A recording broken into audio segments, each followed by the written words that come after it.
Konnichiwa Tachi semua. Gimana kabarnya hari ini? Semoga sehat selalu dan dilancarkan segala urusannya. Hari ini aku masih bareng aku Rahmi. Aku lagi-lagi akan bahas tentang ginseng. Nah, kali ini aku akan bahas tentang ginseng. Jadi buat Tachi ini yang punya kertas ginseng, misalnya kertas ginsengnya banyak, nganggur dan lain-lain, Tachi boleh banget bawa sekarang. Biar aku bantu nih untuk cek ya, untuk cek masing-masing kertas ginsengnya. Oke, di sini kita akan bedah kertas ginseng. Yang mana ini tuh ginsengnya aku mau kasih contoh nih ya. Ginsengnya di sini ada 44.800 yen. Nah, bisa balik semua nggak sih? Nah, jawabannya itu sebenarnya kembali lagi ada di Senpai Tachi sendiri juga. Kenapa seperti itu? Karena untuk pengurusan ginseng ini jawaban bisa diurus atau tidaknya itu tergantung dari data yang Senpai Tachi miliki. Tergantung dari apa? Dari datanya ya. Data apa sih? Data seperti Senpai Tachi transfer. Nah, jadi untuk pengurusan ginseng ini wajib banget untuk punya remittance pengiriman uang ke keluarga kandung.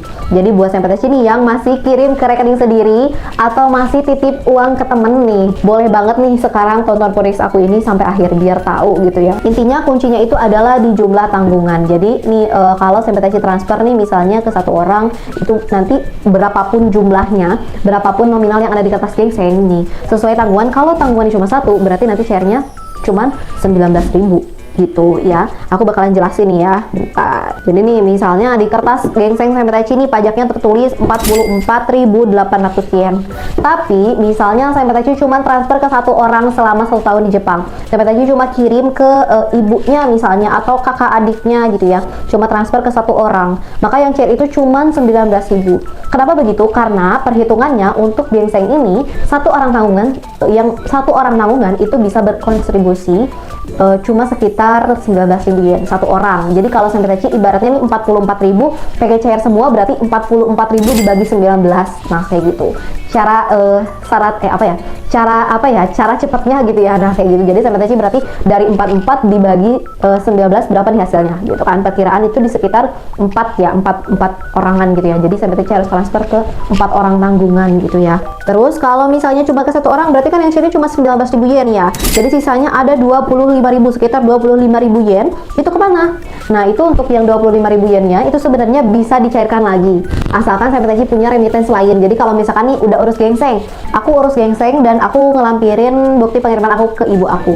Tapi aku punya bukti pengiriman lain cuman nggak aku kirim. Nah, Senpai Tachi bisa klaim nih, bisa klaim yang sisanya itu dengan remittance yang lain. Misalnya aku kirim juga ke adik aku gitu, kirim juga ke kakak aku. Nah, itu bisa cair semua gitu kalau misalkan memang punya remittance lain gitu. Jadi sebenarnya urus ginseng pun ya, kalau urus ginseng yang nggak maksimal itu ya kita ya cuma dapat refundnya aja gitu, cuma dapat pengembalian pajaknya aja, nggak dapat keringanan pajak dan lain-lain gitu ya. Jadi benar-benar nih harus banget nih Senpai Tachi urus ke akuntan ya, urus ke akuntan atau ke orang yang emang benar-benar paham di bidangnya gitu. Jadi jangan sampai nih asal aja urus ginseng, yang penting urus ginseng kan gitu biar dapat keringanan pajak. Nah, itu salah banget gitu ya.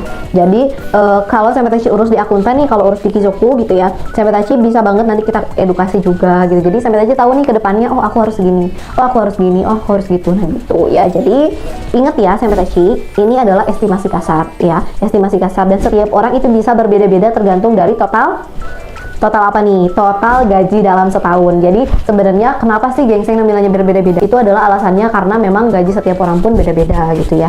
Dan tanggungan setiap orang pun beda-beda. Nah, jadi yang penting adalah alur transfernya benar ya. Jangan sampai titip teman atau kirim ke rekening sendiri dulu. Nah, itu ya. Transfernya benar, nominalnya benar, terus jumlah tanggungannya juga benar. Ginsengnya pun pasti benar maksimal gitu ya.